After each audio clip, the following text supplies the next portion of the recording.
Merci de nous accueillir chez vous. Vous suivez Yegle TV. Bienvenue à l'actualité nationale et internationale. Bonsoir.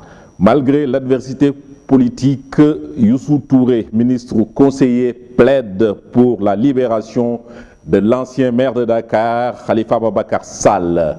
Si les uns jugent cette sortie du ministre conseiller inopportune, d'autres estiment que cette déclaration n'a pas de sens au moment où les Sénégalais ne demandent ni plus ni moins que justice soit faite. Reportage d'Emba Sabali et Almami Fati. La déclaration de Youssou Touré sur la grâce présidentielle de Khalifa Sall a fait beaucoup de polémiques. Une déclaration qui n'a plus de sens selon certains. Mamadou Diarra, étudiant en transport logistique, s'explique. Mes impressions sur ces déclarations du ministre conseiller sont des impressions de désolement parce que un ministre conseiller comme lui ne doit pas attendre que les élections présidentielles se terminent pour qu'il vienne dire ce genre de déclaration. Moi, je trouve que ce sont des déclarations qui sont venues tardivement. Parce que ce genre de déclaration, il devait le tenir avant les élections. Parce que l'enfermement de M. Khalifa Sall a beaucoup impacté sur les résultats des élections présidentielles. Bien sûr que je suis contre. Interpellé sur cette question, Miron Albino Koli juge la sortie de Youssou Touré inopportune. Ça n'a pas de sens. Parce que s'il sera gracié en ce moment, il ne jouera aucun rôle sur les élections parce que les élections sont déjà passées. Donc ça n'a pas de sens. C'est un manque de respect total envers la population sénégalaise. Une déclaration qui devrait être faite bien avant la présidentielle par certains Sénégalais. Youssou Touré vient juste après la sortie des résultats dire que Khalifa Sall doit être libéré parce que ça n'a pas de sens, ça n'a pas de sens. 139e appel de Seydina Limamoulaye Al-Mahdi prévu pour les 5 et 6 avril prochains. Le ministre de l'Intérieur Aly Ngouille Ndiaye a présidé le dernier CRD pour faire le point sur l'état d'avancement des travaux. Le thème retenu pour cette année est la cohésion sociale, fondement de la paix et de la prospérité. Une sollicitation à laquelle les autorités promettent de trouver une solution. C'est un compte rendu signé Alioune Badara Dieng et Matar Diatta. En prélude de la préparation du 139e appel de Seydina Limamoulaye Al-Mahdiou, prévu les 5 et 6 avril 2019 à Cambérène, Ngor et Yoff, le ministre de l'Intérieur Aly Ngouille Ndiaye a présidé le dernier comité régional de développement recevant le comité d'organisation pour faire le point sur l'état d'avancement des travaux et l'évaluation des directives données.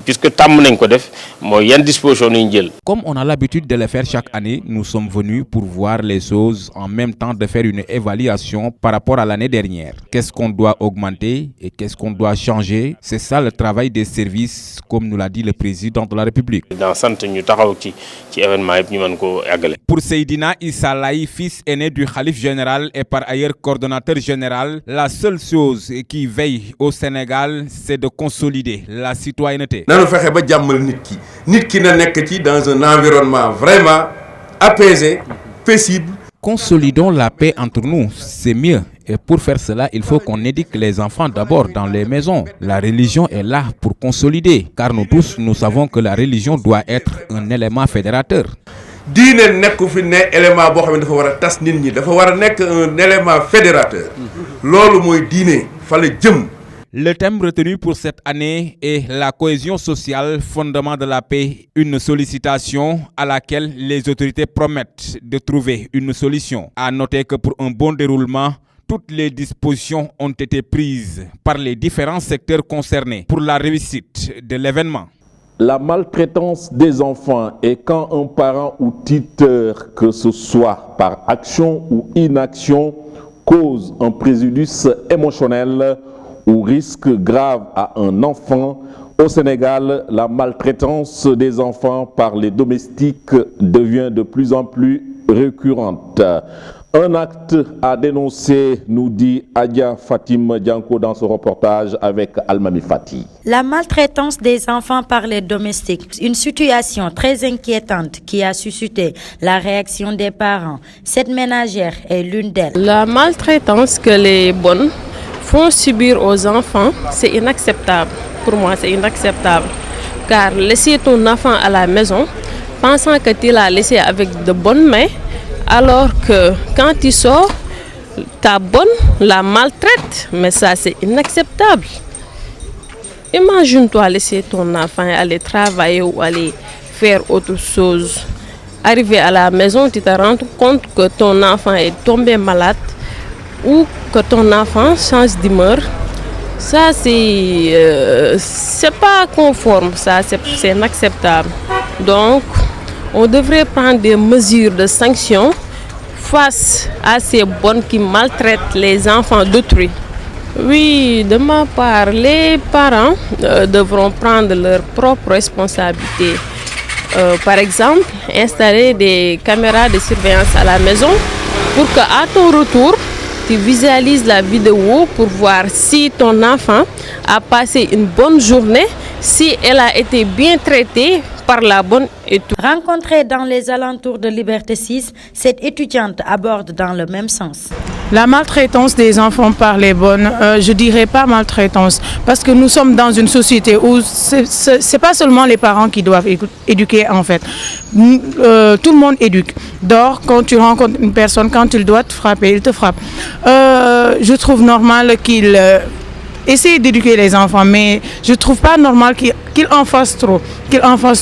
Ils peuvent éduquer les enfants, aider les parents à les éduquer, mais sans les frapper, sans les maltraiter. Parfois, même il y a des façons de frapper les enfants. Tu peux prendre une petite empreinte balai et lui frapper, ça ne fait rien, ça va l'éduquer. Ou bien même, il y a beaucoup de façons d'éduquer, mais n'en faisons pas trop.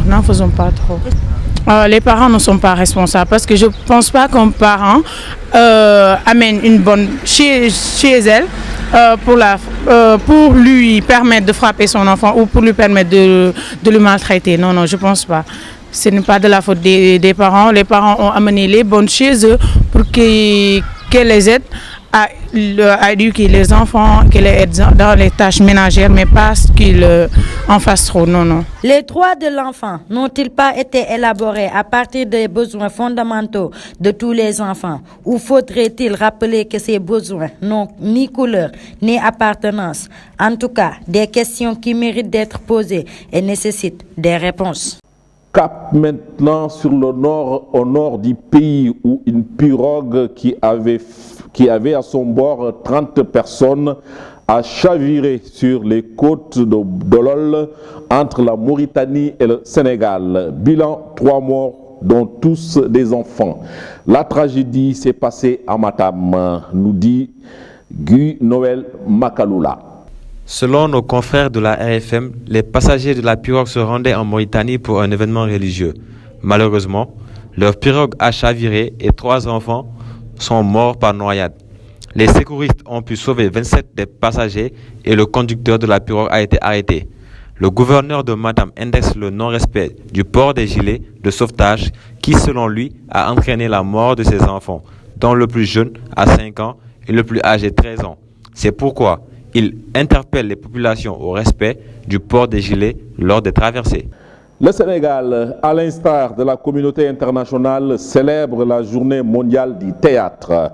Pour cette année, le message de cette journée est porté par le dramaturge prix Nobel de littérature et metteur en scène italien Dario Fo. La journée mondiale du théâtre change cette année pour mettre à l'honneur les centres et membres coopérants de l'ITI, Institut International du Théâtre. Genèse de cette journée dans ces récits que je vous propose de suivre. C'est à Vienne, en 1961, au cours du 9e congrès mondial de l'Institut International du Théâtre, que la proposition de Harvey Kivima, faite au nom du centre finlandais, a été créée une journée mondiale du théâtre. Depuis 1962, chaque année, le 27 mars, date de l'ouverture de la saison 1962 du Théâtre des Nations à Paris, la journée mondiale du théâtre est célébrée par les centres nationaux de l'Institut International du Théâtre qui existent actuellement dans une centaine de pays du monde, ainsi que par d'autres membres de la communauté théâtrale internationale.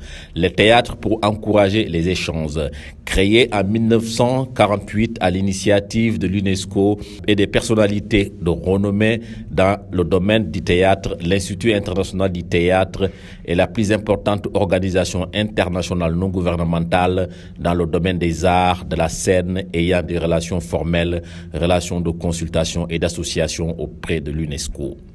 L'Institut international du théâtre cherche à encourager les échanges internationaux dans le domaine de la connaissance et de la pratique des arts de la scène, stimuler la création et élargir la coopération entre les gens de théâtre, sensibiliser l'opinion publique à la prise en considération de la création artistique dans le domaine du développement, approfondir la compréhension mutuelle afin de participer au renforcement de la paix et de l'amitié entre les peuples, s'associer à la défense des idéaux et des buts définis par l'UNESCO.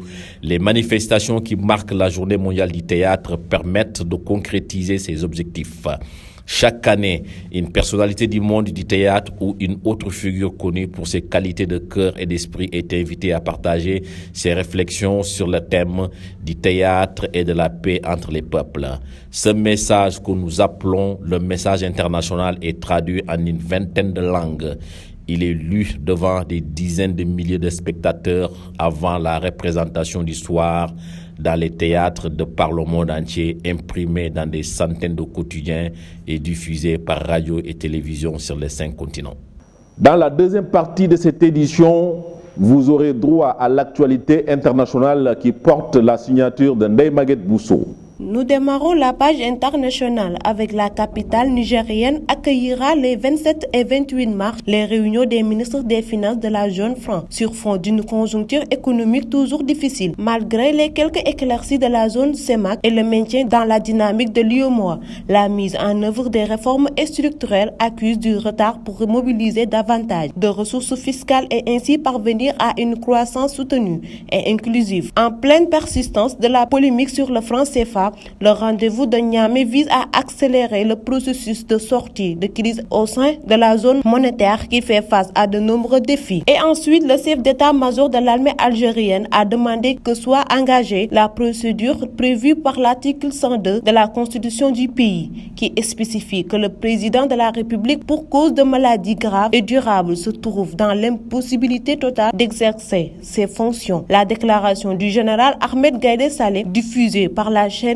de télévision publique A3, a retransmise immédiatement sur tous les réseaux sociaux et a évidemment fait le tour de la toile mondiale. Les réseaux sociaux algériens s'embrassent après la déclaration du chef d'état-major de l'armée algérienne. Puis beaucoup s'interrogent si Gaïdé Saleh estime que Bouteflika est inapte. Pourquoi avoir attendu tout ce temps? Et pour finir, le cyclone Idai a été frappé mortellement par environ 1,85 million de personnes dans le besoin d'assistance au Mozambique, dans une catastrophe qui a annoncé mardi le chef des Nations Unies, Antonio Guterres, une nouvelle glosse d'alarme. À propos du changement climatique, le cyclone a touché le Zimbabwe et le Malawi, faisant au moins 686 morts dans les 3 pays d'Afrique australe. Au Mozambique, qui a été le plus durement touché, des dizaines de milliers de maisons ont été détruites et des centaines de milliers de personnes ont été déplacées sur une superficie d'environ 3000 km², soit environ la taille du Luxembourg. Et c'était tout pour la page internationale. Et enfin, la passeport pour boucler en toute beauté avec Yacouba Gueye. La dynamique positive marquée par une série de victoires de l'équipe du Mali a été stoppée par les Lions du Sénégal. Battus par les hommes de Aliou Cissé 2-1, les Aigles avaient pourtant ouvert le score avant que Sadio Mané remette les pendules à l'heure pour ensuite servir Moussa Konaté pour le but de la victoire. Les Aigles concèdent ainsi leur première défaite depuis 9 matchs, toutes compétitions confondues. Mbaye Diagne n'a pas pu terminer la rencontre opposant le Sénégal et le Mali ce mardi au stade Léopold Sédar Senghor.